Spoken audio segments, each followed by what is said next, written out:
बच्चों, आज हम पढ़ेंगे भाषा और व्याकरण। हिंदी को शुद्ध रूप में जानने के लिए, लिखने के लिए, पढ़ने के लिए हमें भाषा का और व्याकरण का ज्ञान होना बहुत ही आवश्यक है। आज हम पाठ 1 भाषा और व्याकरण में भाषा के बारे में पढ़ेंगे। भाषा मनुष्य बोलकर अपने भावों को व्यक्त करता है तथा आवश्यकता पड़ने पर वह लिखकर भी मन की बात को स्पष्ट करता है। इन दोनों का मूल आधार भाषा ही है। भाषा शब्द भाष धातु से बना है। इसका अर्थ है बोलना। मनुष्य जिन ध्वनियों को बोलकर अपनी बात कहता है उसे भाषा कहते हैं। परिभाषा भाषा वह साधन है जिसके द्वारा मनुष्य बोलकर, सुनकर, लिखकर व पढ़कर अपने मन के भावों या विचारों को आदान प्रदान करता है। दूसरे शब्दों में बच्चों हम ये कह सकते हैं कि अगर हमें अपने मन की बात किसी को बतानी है या किसी की भावों को या किसी की बातों को समझना है तो हम उसे भाषा के माध्यम से ही जानेंगे। अपनी बात हम बोलकर कहेंगे तो सामने वाला समझेगा और दूसरा भी व्यक्ति हमसे बोलकर अपनी बात को समझाएगा या लिखकर समझाएगा तो हमें भी उसके बातों का, उसके विचारों के बारे में पता चलेगा। भाषा के 2 भाग होते हैं या भाषा के 2 रूप होते हैं। ठीक है बच्चों, एक रूप होता है लिखित, एक रूप होता है मौखिक। मौखिक किस भाषा क्या होती है बच्चों? जब व्यक्ति अपने मन के भावों को बोलकर व्यक्त करता है तो वह भाषा का मौखिक रूप कहलाता है। जैसे उदाहरण के तौर पे बच्चों आप नाटक देखते हो, फिल्म देखते हैं, समाचार सुनते हैं, संवाद सुनते हैं, भाषण सुनते हैं नेता का, तो आपको कैसे पता चलता है कि ये नेता क्या कहना चाह रहा है? इस नाटक की कहानी क्या है? इस फिल्म में क्या कहानी है? तो हमें कैसे पता चलता है? जब वो लोग बोलकर हमारे सामने बात करते हैं और उसको हम सुनते हैं, तो इसे हम बोलते हैं मौखिक भाषा। लिखित भाषा, भाषा का दूसरा रूप है लिखित भाषा। जब व्यक्ति अपने मन के भावों को लिखकर व्यक्त करता है तो वह भाषा का लिखित रूप कहलाता है। जैसे ग्रंथ, पुस्तकें, अखबार, पत्र पत्रिकाएं आदि। अब जैसे आप दूर होते हो, मान लो आप अपनी मम्मी के घर हो, आपको नानी जी की याद आ रही है या अपने किसी रिश्तेदार की याद आ रही है, अगर आप उसको पत्र लिखते हैं ना तो पत्र के माध्यम से आप उसे अपनी सारी बातें बताते ना, तो ये हो गया लिखित भाषा का रूप हो गया, है ना। और अगर किसी से आप फोन पे बात करते हैं या समाचार सुनते हैं जहाँ से देश विदेशों के बारे में आपको जानकारियां मिलती है तो आपको किसके द्वारा मिली? मौखिक भाषा के द्वारा। ठीक है, अब हम आगे पढ़ेंगे विभिन्न भाषाएं। संसार में अनेक देश हैं। इन देशों में अनेक भाषाएं बोली जाती हैं। जैसे इंग्लैंड में अंग्रेजी, जापान में जापानी, रूस में रूसी, जर्मनी में जर्मन, भारत में हिंदी आदि। बच्चों आपको पता है सर्वाधिक बोले जाने वाली भाषा कौन सी है? सर्वाधिक बोले जाने वाली भाषा हिंदी है। और हमारी राष्ट्रभाषा क्या है? हमारी राष्ट्रभाषा भी हिंदी है। यहाँ भारत के प्रमुख राज्यों में बोली जाने वाली भाषाएं दी गई हैं। कर्नाटक, कर्नाटक राज्य में बच्चों हम कौन सी भाषा बोलते हैं? कन्नड़। जो लोग तमिलनाडु में रहते हैं वो तमिल, जो पंजाब में रहते हैं पंजाबी, गुजरात गुजराती, आंध्र प्रदेश तेलुगु, ओडिशा उड़िया, केरल मलयालम, बंगाल बांग्ला, महाराष्ट्र मराठी, मणिपुर मणिपुरी। भाषा के बाद बेटा आपने पढ़ा कि भाषाएं कहाँ पे कौन कौन सी बोली जाती हैं। अब इसके बाद हम पढ़ेंगे लिपि, कि भाषा को, लिपि क्या होती है? भाषा को लिखने के लिए एक उचित प्रकार की ध्वनि ध्वनि या आप कह सकते हैं लिखने का तरीका, जो लिखने की ढंग जो होता है, किस तरह से लिखते हैं, उसे हम लिपि कहते हैं। आइए पढ़ते हैं इसके बारे में। भाषा का प्रयोग करते समय हम सार्थक ध्वनियों का उपयोग करते हैं। इन्हें मौखिक ध्वनियों को जिन चिन्हों द्वारा लिखकर व्यक्त किया जाता है वे लिपि कहलाते हैं।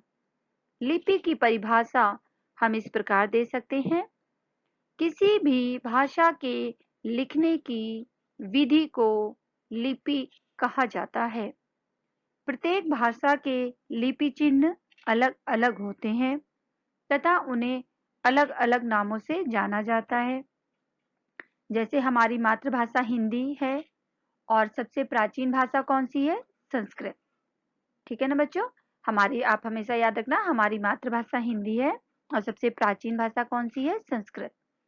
तो जैसे हिंदी व संस्कृत भाषा की लिपि देवनागरी है। हमारी हिंदी भाषा की देव लिपि का अगर क्या है, अगर कोई पूछता तो आप क्या बताएंगे? देवनागरी है। इसी प्रकार अंग्रेजी भाषा की लिपि रोमन, पंजाबी भाषा की लिपि गुरुमुखी और उर्दू भाषा की लिपि फारसी है। कुछ प्रसिद्ध भाषाएं एवं उनकी लिपियों के नाम इस प्रकार हैं। आप एक तरफ भाषा और लिपि दोनों को ध्यान से पढ़ना और कंफ्यूज नहीं होना बेटा। जैसे हमारी हिंदी भाषा है, संस्कृत है, मराठी है, इसकी एक ही लिपि है, उसका नाम है देवनागरी। पंजाबी गुरुमुखी, उर्दू फारसी, उर्दू की लिपि है फारसी, अरबी की अरबी, बंगला की बंगला, रूसी की रूसी, अंग्रेजी, जर्मन, फ्रेंच, स्पेनिश की रोमन। अब हम पढ़ेंगे व्याकरण। प्रत्येक भाषा की अपनी एक व्यवस्था होती है।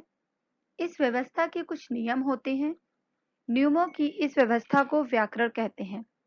हम व्याकरण के द्वारा ही भाषा के शुद्ध प्रयोग को सीखते हैं। परिभाषा: व्याकरण वह शास्त्र है जो हमें भाषा को शुद्ध रूप से लिखना, बोलना और पढ़ना सिखाता है। बच्चों, व्याकरण क्या है? व्याकरण ही वह साधन है जिसके माध्यम से हम हिंदी में शब्दों को सही रूप में लिखना, सही ढंग से लिखना और एक व्यवस्थित तरीके से लिखना सीखते हैं। जैसे हम उदाहरण के तौर पे बताएं, जैसे हम छोटा आ, बड़ा आ, छोटी ई, बड़ी लिखते हैं ना, तो ये हम व्याकरण का ही एक ढंग है कि हम इनको एक क्रम में लिखते हैं। कभी आपने देखा किसी भी किताब में या कहीं भी हम आ, छोटा आ के बाद ऊ लिख दें, ऊ के बाद ई लिख दें, तो ये गलत तरीका है। व्याकरण हमें इसी तरीके को सही तरीके से लिखना सिखाता है कि हर चीज को क्रमबद्ध तरीके से कैसे लिखना है। आ की जगह पे आ, ई की जगह पे ई, का की जगह पे का। ये जो तरीके हैं ना, यही चीज है ढंग और एक व्यवस्था, कि हर क्रम में हर शब्द को अपनी सुव्यवस्थित जगह पे, निश्चित जगह पे रखना और मात्राओं का सही उपयोग करना। ये सब हम व्याकरण के द्वारा ही सीखते हैं। इसीलिए हम शॉर्टकट में कहेंगे या कम शब्दों में हम सिर्फ ये कहेंगे कि व्याकरण वह शास्त्र है जो हमें भाषा को शुद्ध रूप में पढ़ना, लिखना, बोलना सिखाता है। व्याकरण के 3 अंग होते हैं। जैसे भी आपने आगे पढ़ा था कि भाषा के 2 रूप होते हैं, एक लिखित रूप, एक मौखिक रूप। उसी प्रकार से व्याकरण के भी 3 अंग होते हैं: वर्ण विचार, शब्द विचार और वाक्य विचार। वर्ण विचार, शब्द विचार और वाक्य विचार, इसके बारे में हम आगे बड़ी क्लास में फिर जब जाएंगे तब विस्तृत रूप में पढ़ेंगे। अभी आप वर्ण विचार समझो बेटा। वर्ण क्या होते हैं? छोटा, बड़ा, छोटी, बड़ी, ये वर्ण होते हैं। इनको मिला के कैसे शब्द बनता है और शब्दों को मिला के कैसे वाक्य बनता है, ये सब कुछ व्याकरण के अंदर ही सीखा जाता है। ठीक, शब्द क्या होता है? जैसे का वर्ण है, माँ वर्ण है, ला वर्ण है। का प्लस माँ, माँ प्लस ला, क्या बन गया बेटा आपका? कमल, कमल आपका एक शब्द बन गया ना। ठीक, अब अगर हम ये लिखे कि कमल, कमल पानी में खिलता है, हमने इन शब्दों को जोड़ दिया तो हमारा क्या बन गया? वाक्य। पहले वर्ण एक एक वर्ण को जोड़ा तो हमारा वर्ण बन गया, वर्ण से हमारा शब्द बन गया, और हमने जब शब्दों को जोड़ा तो शब्द से हमारा क्या बन गया, वाक्य। तो व्याकरण के अंदर हम वर्णों में, विचारों में और शब्दों में कि वो उत्पत्ति कहाँ से हुई, इनकी रचना कैसे हुई, इनका हम कैसे प्रयोग करते हैं, इनके क्या भेद होते हैं, ये सब चीजें हम इनके बारे में हम व्याकरण के अंदर ही जानते हैं। ठीक है बच्चों, फिर एक बार हम फिर से दोहरान कर लेते हैं कि भाषा किसे कहते हैं। भाषा वह साधन है जिसके द्वारा मनुष्य बोलकर, सुनकर, लिखकर व पढ़कर अपने मन के भावों या विचारों का आदान प्रदान करता है, वो भाषा कहलाती है। भाषा के दो भाग होते हैं, एक लिखित रूप और एक मौखिक रूप। और विभिन्न राज्यों में, विभिन्न देशों में अलग अलग भाषाएं बोली जाती हैं, लेकिन सर्वाधिक बोली जाने वाली भाषा कौन सी भाषा है, हिंदी भाषा है। और हमारी मातृभाषा कौन सी है, हिंदी भाषा है। ठीक है, इसके बाद हमने पढ़ा लिपि के बारे में कि किसी भी भाषा की लिखने की विधि को लिपि कहते हैं और सबकी लिपि अलग अलग होती है। व्याकरण किसे कहते हैं, व्याकरण वह शास्त्र है जिसके माध्यम से हम भाषा को शुद्ध रूप से लिखना, बोलना और पढ़ना सीखते हैं। व्याकरण के 3 अंग होते हैं, वर्ण विचार, शब्द विचार और वाक्य विचार। ठीक है, अब आइए हम प्रश्नोत्तर पे चलते हैं।